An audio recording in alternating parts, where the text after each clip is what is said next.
အားလုံးပဲမင်္ဂလာပါခင်ဗျကျွန်တော်ဒီနေ့သင်ကြားပေးမယ့်ခေါင်းစဉ်ဟာ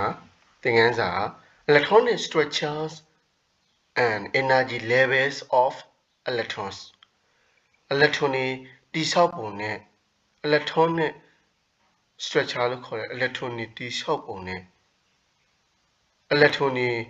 စွမ်းအင်အဆင့်ဆိုတဲ့ခေါင်းစဉ်ကိုသင်ကြားပေးမှာဖြစ်ပါတယ်ပထမဆုံးအနေနဲ့ In order to explain the electronic structures of atoms, the principles of filling electrons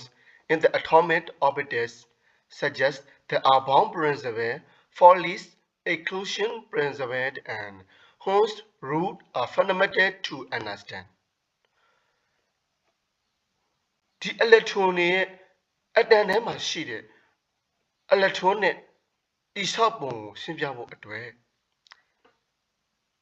Atomic orbital dema atomic orbitalဆိုတာက electron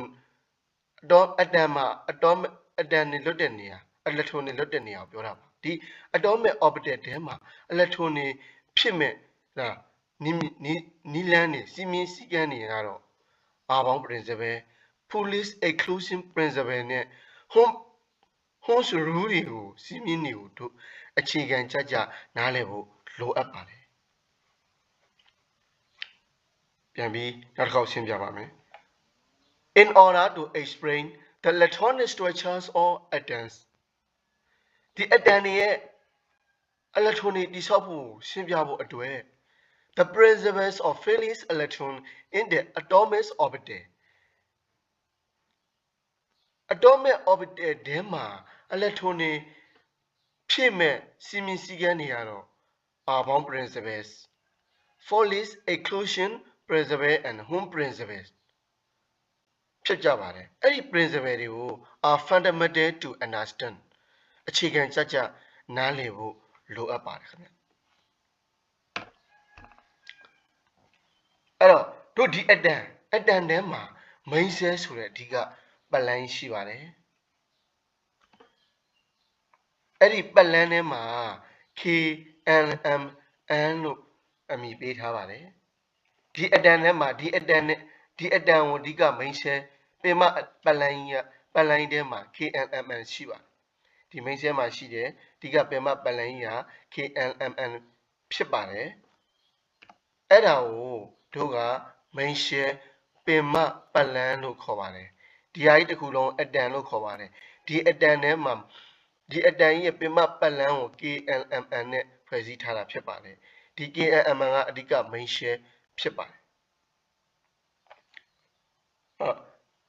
နောက်တစ်ခုအနေနဲ့ဒီ if main cell ဒီ main cell တစ်ခုချင်းစီကိုဒီ if main cell ပေါ့နော်ဒီပင်မပင်မပတ်လန်းတစ်ခုပတ်လန်းတစ်ခုချင်းစီကျွန်တော်တို့ကခွဲလိုက်မှာဒီပင်မပတ်လန်းကြီးကို if main cell ဆိုတာဒီပင်မပတ်လန်းကြီးကိုကျွန်တော်တို့ကတစ်ခုချင်းစီ divided လုပ်လိုက်မယ် divided into လုပ်လိုက်တဲ့အခါမှာ SPDF ဆိုပြီးတော့ပတ်လန်းခွဲလေးတွေတစ်ခုချင်းစီရသွားပါတယ်အဲ့ဒါကိုကျွန်တော်တို့က subcell လို့ခေါ်ပါတယ်အဲ့တော့ပြန်ပြောပြပါမယ်ကျွန်တော်တို့အဲ့ဒီ each main cell ဆိုတဲ့ပင်မပတ်လန်းကြီးကိုတစ်ခုချင်းစီ divided ခွဲခြားလိုက်တဲ့အခါမှာ SPDNF ဆိုပြီးတော့ပတ်လန်းခွဲတစ်ခုချင်းစီရလာပါတယ်အဲ့တော့ each subcell အဲ့ဒီပတ်လန်းခွဲတစ်ခုချင်းစီကို can be filled with 2, 6, 10, and 40 electrons respectively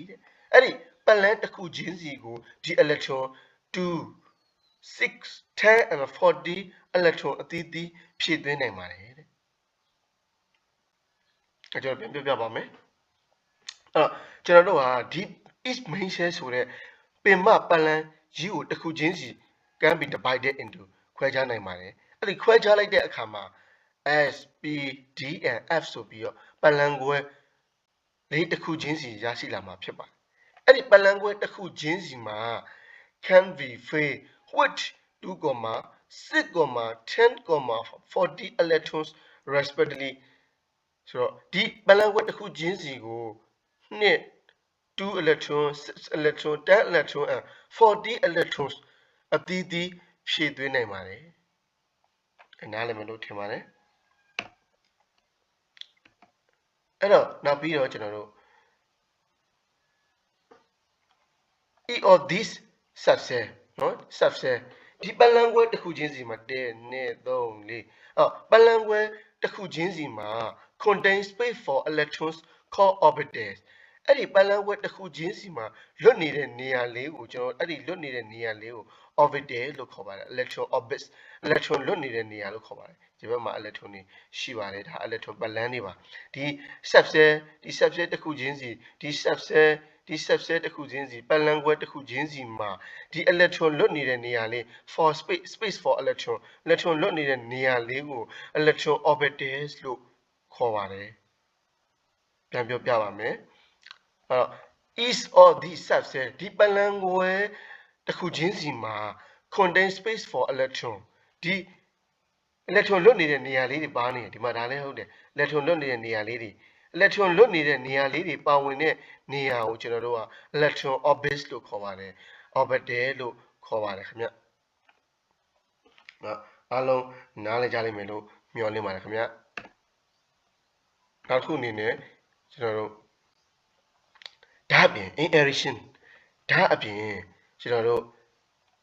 subcell ကျွန်တော်တို့ဓာတ်အပြင်ကျွန်တော်တို့3ခုရှိပါတယ်ဘာရှိတယ်ဆိုတော့ကျွန်တော်တို့ subcell လို့ခေါ်တဲ့ has only one spherical shape orbital ဒါပဲ V shape ပြီး orbital D orbital ဆိုပြီးတော့ကျွန်တော်တို့ shape 3မျိုးတွေ့ရပါတယ် orbital 3မျိုးတွေ့ရပါတယ်အဲ့ဒါတွေကတော့ဘာတွေလဲဆိုတော့ကျွန်တော်တို့ကS subcell မှာဆိုတော့ S subcell ဒီ S ဆိုတဲ့ပတ်လန်းခွဲလေးမှာတစ်ခုရှိတယ် has only တစ်ခုရှိရ one spherical shape orbital ဆိုတော့ဒီ one spherical shape orbital ရှိပါတယ်S ဆိုတဲ့ပတ်လန်းခွဲလေးမှာ one spherical shape orbital ရှိပါတယ်နောက်ပြီးတော့ဒါပဲ shape orbital မှာတော့ကျွန်တော်တို့PHY ဆိုတဲ့ဒါပဲ shape စလုံးတွဲနှစ်ခုပေါ့နော်စလုံးတွဲနှစ်ခုပုံစံ3ခုရှိပါတယ်စလုံးတွဲနှစ်ခုပုံစံ3ခုရှိပါတယ်ဒါပဲ shape P orbital မှာဆိုရင် PHYZ ဆိုတာစလုံးတွဲနှစ်ခုပုံသဏ္ဍာန်3ခုရှိပါတယ်နှစ်ခုတွဲပုံသဏ္ဍာန်စလုံးတွဲနှစ်ခုတွဲပုံသဏ္ဍာန်ပေါ့နော် P orbital 3ခုရှိတဲ့ဟာကိုကျွန်တော်တို့P orbitals ဒါပဲ shape လို့ခေါ်ပါတယ်နားလည်လိမ့်မယ်လို့မျှော်လင့်ပါတယ်အဲ့တော့ပြန်ပြောပြပါမယ်တို့က S subcell မှာဒီ S ဆိုတဲ့ပတ်လန်း subcell မှာတို့က one spherical shape orbital စလုံးတွဲပုံစံတစ်ခုပဲရှိပြီးတော့ဒါပဲ shape P orbital ဒီ P orbital မှာကြတော့တို့ကစလုံးတွဲပုံစံdumbbell shape နှစ်ခုရှိပါတယ်ဒီမှာနှစ်ခုရှိပါတယ်ခင်ဗျ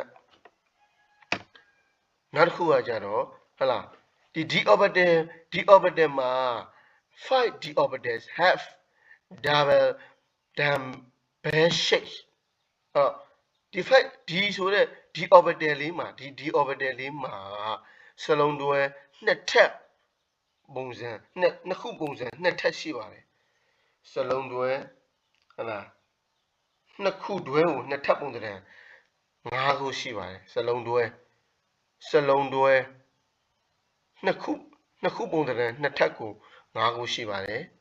ပြန်ပြောပြပါမယ်ကျွန်တော်ဒီ orbital မှာဒါပဲ dumbbell shape စလုံးတွဲနှစ်ခုတွဲပုံစံနှစ်ထပ်5ခုရှိပါတယ်ဒါကို d orbital လို့ခေါ်ပါတယ်ခင်ဗျအဲ့တော့ဒီ electronic structure မှာ s orbital p orbital d orbital ဆိုပြီးတော့3မျိုးရှိပါတယ်3မျိုးရှိပြီးတော့ကျွန်တော်တို့ s orbital လေးကတော့one spherical shape orbital စလုံးတွဲပုံစံတစ်ခုရှိပြီးတော့ p orbital လေးကတော့ဒါပဲ dumbbell shape ဆိုပြီးတော့ p orbital လေးကတော့စလုံးတွဲပုံစံ3ခုရှိပါတယ် PHYZ ဆိုပြီးရှိပါတယ်အဲ့တော့ဒီ orbital မှာကြတော့ စလုံးတွဲ2ခုကို2ထပ်ပုံသဏ္ဍာန်5ခုမြင်တွေ့ရမှာဖြစ်ပါတယ်ဒါကိုကျွန်တော်တို့orbital တွေပတ်လမ်းခွဲတွေ subcell တွေလို့ခေါ်ပါတယ်ခင်ဗျဟုတ်ကဲ့ပါဒီနေ့ကျွန်တော်တင်တဲ့သင်ခန်းစာလေးကိုဒီ grade တွဲကျောင်းသားကျောင်းသူများအနေဖြင့်နားလည်ကြလိမ့်မယ်လို့ကျွန်တော်အနေနဲ့မျှော်လင့်ပါတယ်ယုံကြည်မိပါတယ်အဲ့တော့ကျွန်တော်တို့တွေဟာ electronic structure နဲ့ energy of levels of electron ရဲ့ဟလာတိဆောက်ပုံတွေelectron စွမ်းအင်တွေကိုelectron စွမ်းအင်တွေသဘောတရားကိုနားလည်လိမ့်မယ်လို့ကျွန်တော်မျှော်လင့်ပါတယ်နောက်ထပ်ဒုတိယပိုင်းအနေနဲ့ကျွန်တော်ဆက်ပြီးတော့သင်ကြားပေးမှာဖြစ်ပါတယ်ဒုတိယပိုင်းကိုဆက်လက်စောင့်မျှော်ပေးကြပါခင်ဗျအားလုံးကိုကျေးဇူးတင်ပါတယ်